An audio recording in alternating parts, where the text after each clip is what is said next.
Hello, welcome. My name is Barbara Meyers, and I'm the host of Mental Health Matters. This evening we're talking about a serious subject, suicide. And I have as guests two people who have experienced suicide in their lives and are going to talk about their own stories. I'd like to welcome John Woodruff. Hi, Barbara. Hello, welcome. And Leila Jones. Hi, Barbara.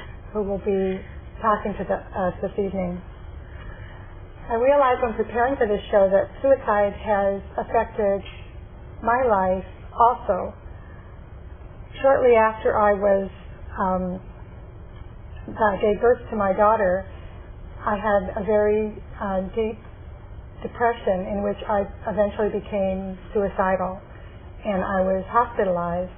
I didn't actually make an attempt, but I know that horrible feeling of wanting not to live. And it affected me in another way in my family. Before I was born, my grandfather died of a gunshot wound, self-inflicted gunshot wound, and he was not, his story was not spoken of in our family for years. In fact, I didn't even know about it until after I was 30 years old and read about it in a newspaper article. Subsequently, my brother has written a wonderful story of my grandfather's life, and I know now what a wonderful person he was and what we missed by not talking about him because of the stigma of suicide. So that's why we're talking about it tonight, because it's important to know about it and about things that can be done to help. Suicide is very important. There are over 31,000 deaths by suicide each year in the United States. That amounts to 89 deaths per day. It's the 11th ranking cause of death in the United States and the third ranking cause of death among youth. There are 3.7 male deaths per female death by suicide. So 3.7 times as many males than females die. But there are 2 times as many female attempts as for each male attempt. Half of people die by the use of firearms, and the others die by various causes, suffocation, poisoning, cutting, and so forth. People from all socioeconomic classes and education levels and talents die by suicide, whether it's military, government, working in various services, medicine, business, self-employment, entertainment, education, etc. It crosses all of those boundaries. So what I'd like to do tonight is for us to have two people here to share their stories and their stories of hope with you. So first I'd like to introduce John Woodruff, who will tell us his story. Hi, Barbara. Well, my story actually goes way back to when I was a teenager, and it started with deep, dark periods of just feeling so low and so worthless and so isolated and not worthwhile that I really didn't want to live. And then they were followed by these very long periods of time where I had all kinds of elated energy and was running, doing all kinds of things and not sleeping very much, and then crashing down into these long, 18-month long periods of time of feeling depressed and wanting to, anytime anything happened that was problematic, I wanted to not live anymore. And this cycle just kept happening all through my life. My mother, who was a really chronic alcoholic, one day blurted out to me that my grandfather had committed suicide. It was crushing to me. I cherished the guy, and to learn that he had committed suicide was crushing to me.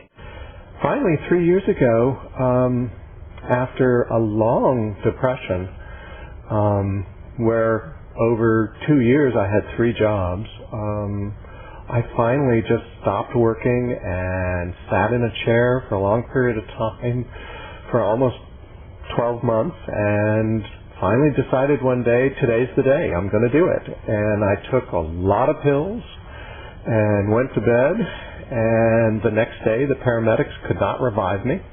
The emergency room, much to my chagrin, did revive me, and I survived it. But the interesting thing is that from that I started learning about what was going on, and I learned a lot about myself, and I learned how to get some help, and I discovered some hope. I discovered that things can get better, and that there is an opportunity for things to get better, and that I needed to change things, and that I needed to assume responsibility for myself, and that I needed to learn things for myself, about myself, and learn how to help myself, and that I needed to advocate for myself, that I just didn't have to listen to what people told me, but I had to advocate for myself once I learned these things. And I needed to get a support system. I've been lying to everybody all my life. I kept this all inside of me all of my life. I had isolated myself all of my life about this. And I learned that it was time to develop a support system. I'd had a partner for 15 years, and he was blown away. He didn't even have a clue that this was happening. We had to get couples counseling. We really did. I mean, we were so far apart. He didn't know what was happening. And so it really was important for me. And the amazing thing is that here it is 3.5 years later, and I'm back to working part-time. I'm back to a stress-free life. I'm back to balance in my life.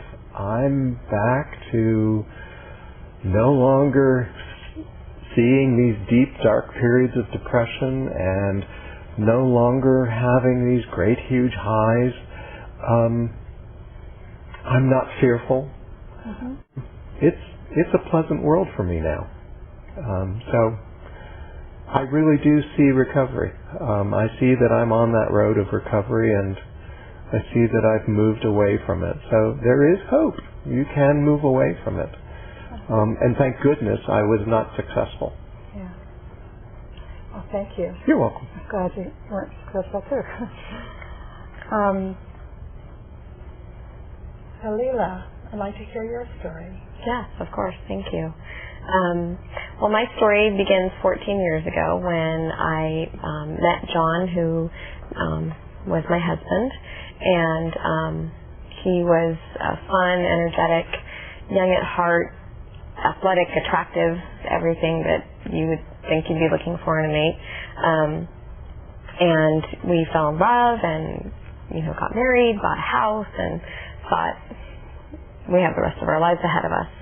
And several years ago, he was injured at work, and that began to limit his physical mobility. And then unfortunately, we also lost his father to cancer, which was very difficult for him emotionally.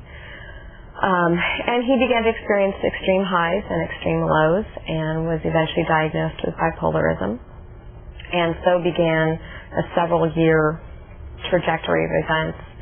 He worked diligently with a therapist and psychiatrist and took his meds, and they didn't always work. Some worked better than others, so it was a little bit of a roller coaster for him, which was difficult.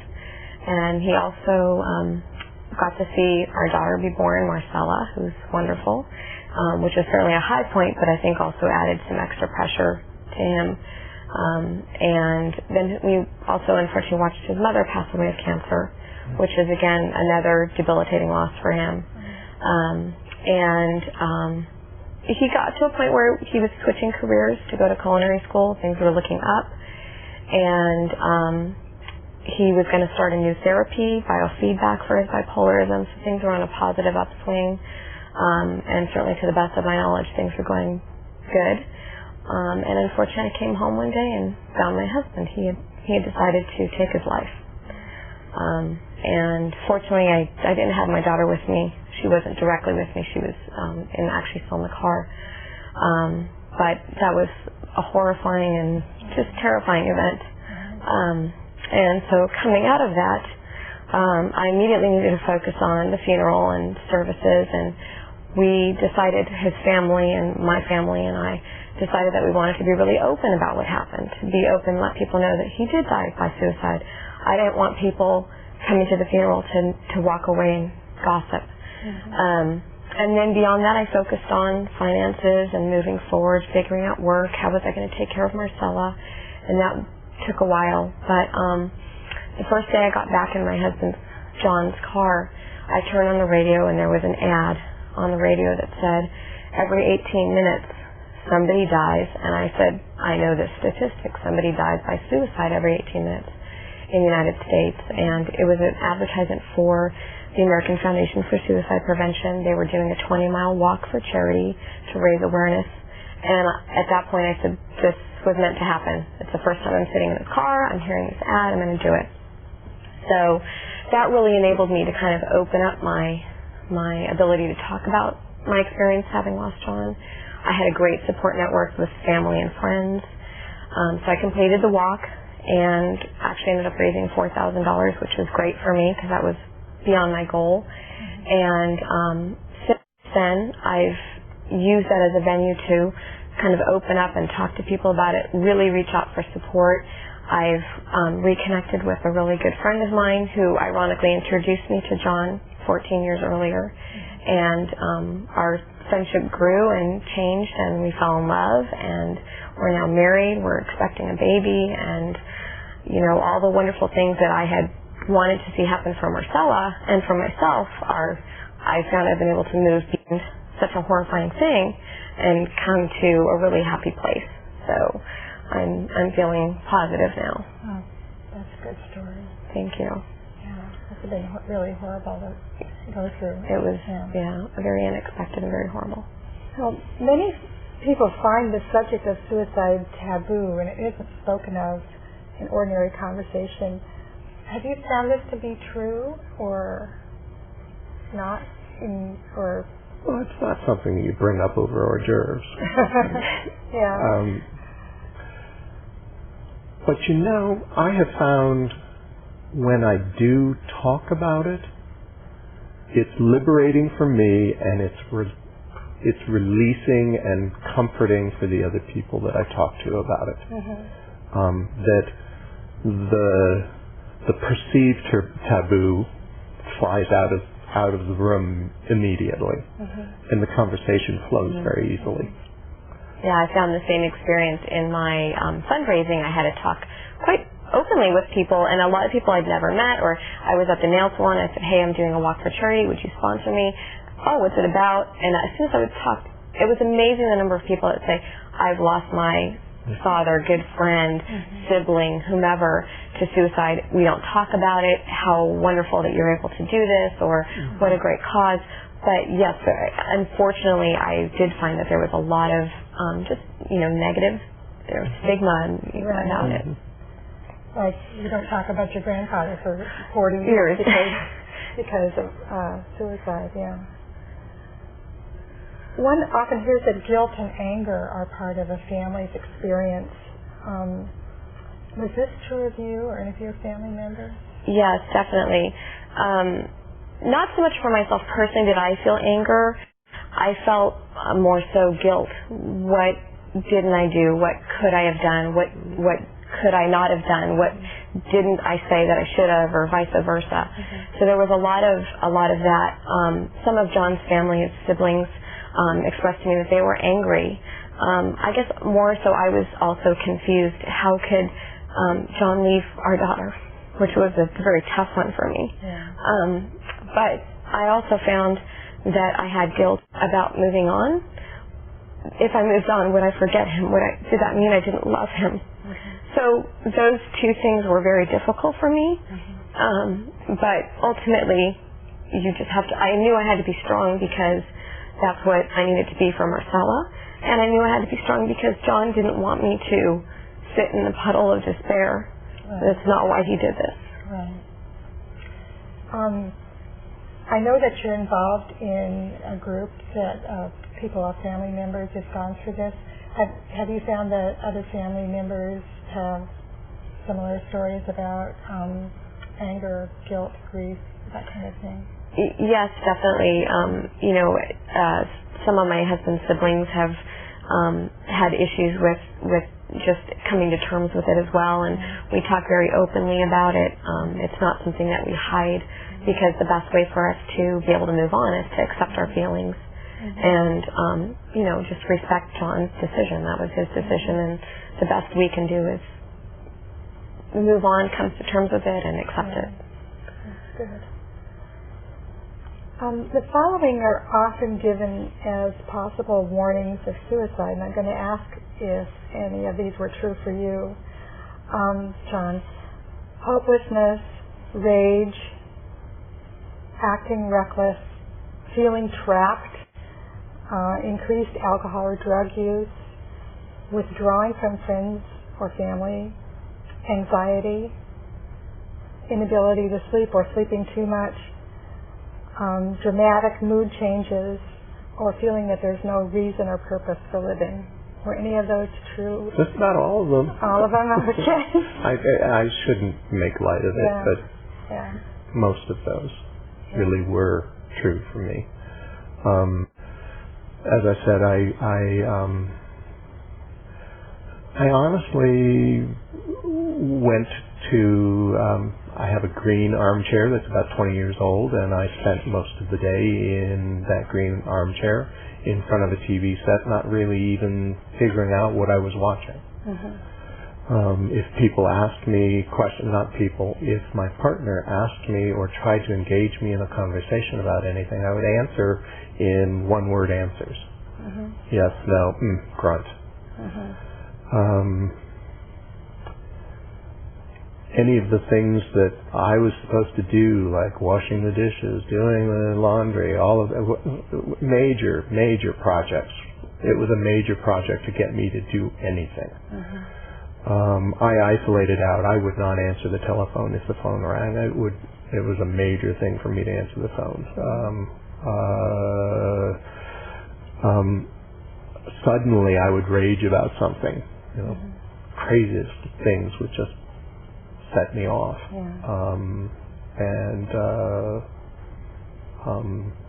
And interestingly enough, the day that I decided to commit suicide, it was because I just turned and asked my partner, do you want to go into San Francisco and do the marriage license thing with another group of friends of ours who asked us to go in with them? And my partner turned to me and said, I don't need a piece of paper to prove that I love you. Now that would have been something that should have made me feel good. And inside I just went, he hates me. And I just went, snap, so if he hates me, I'm not going to live anymore. And I just was raging about it for the rest of the day and decided to kill myself. So yes, lots of those things happen to you. How about for and you don't think about the other people. It's all about you. You absolutely do not think about anybody else. I remember from my feelings that the same way.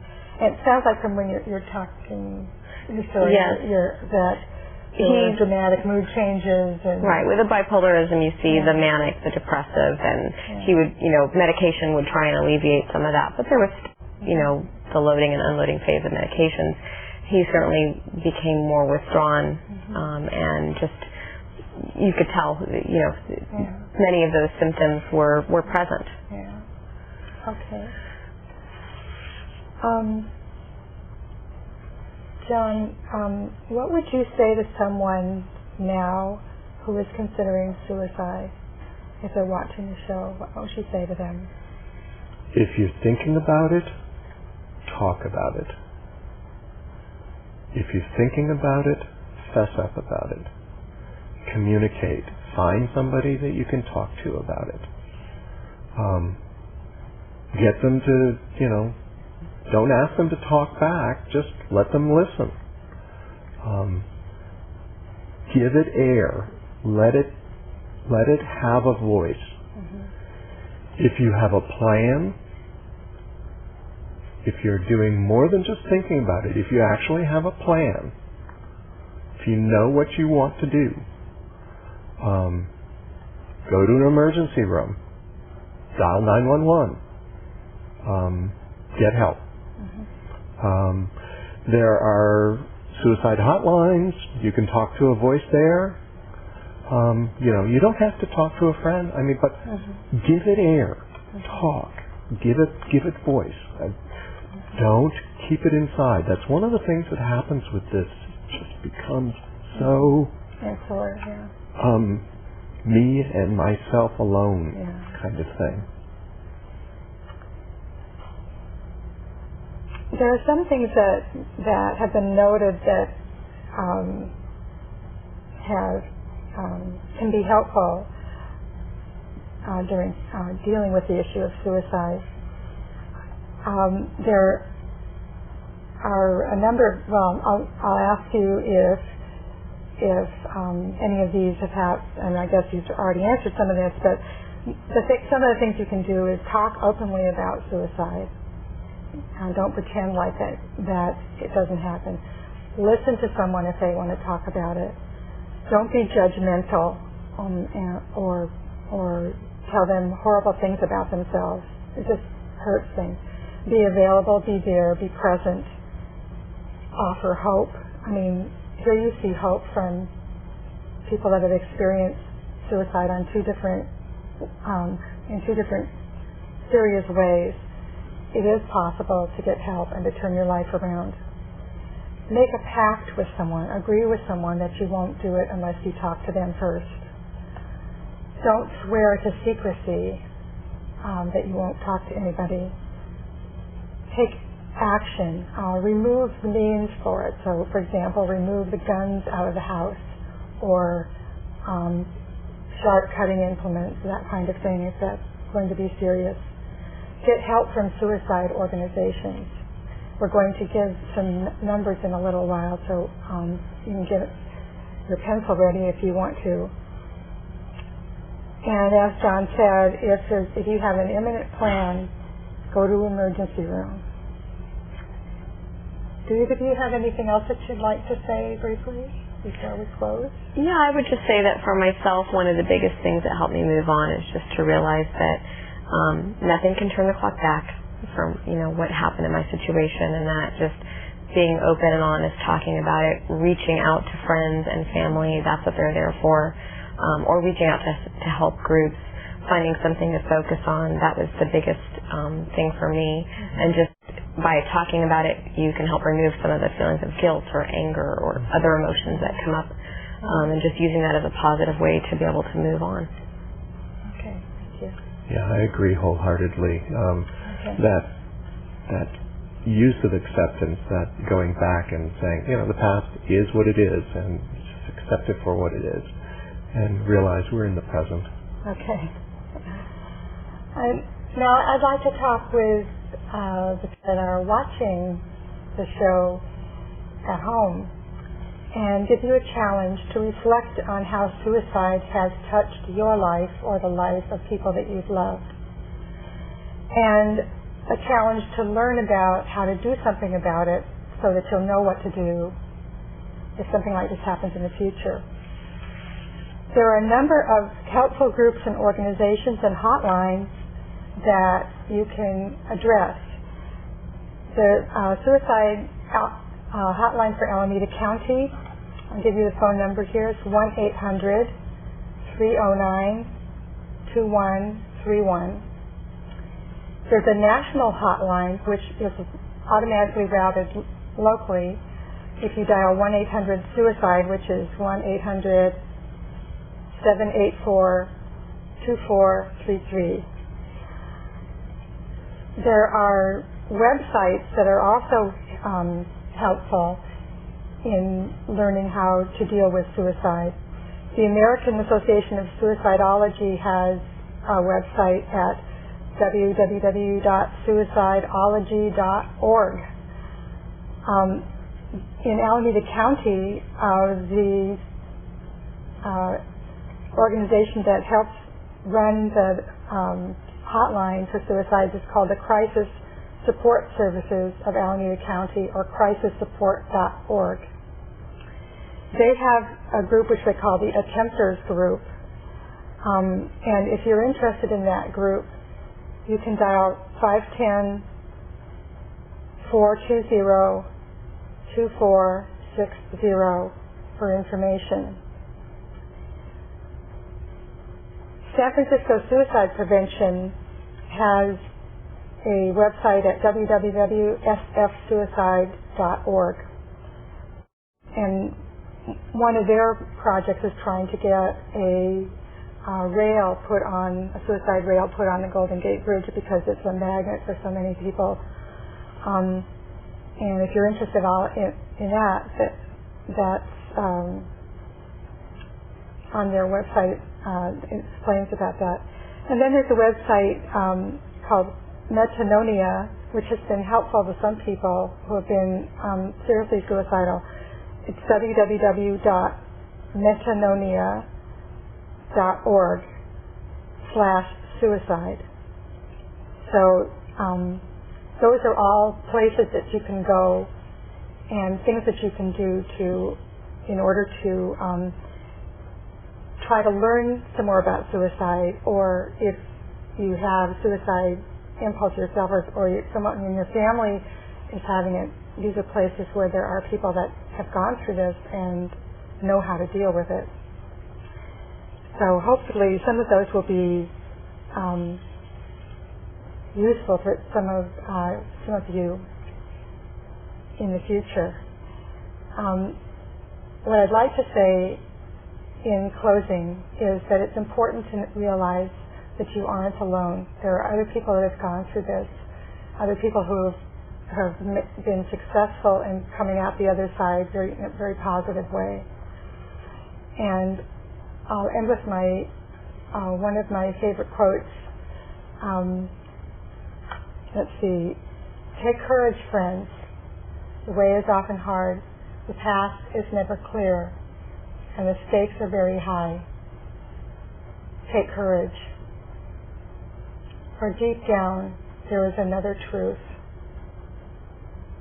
You are not alone. Thank you for watching, and remember that mental health matters.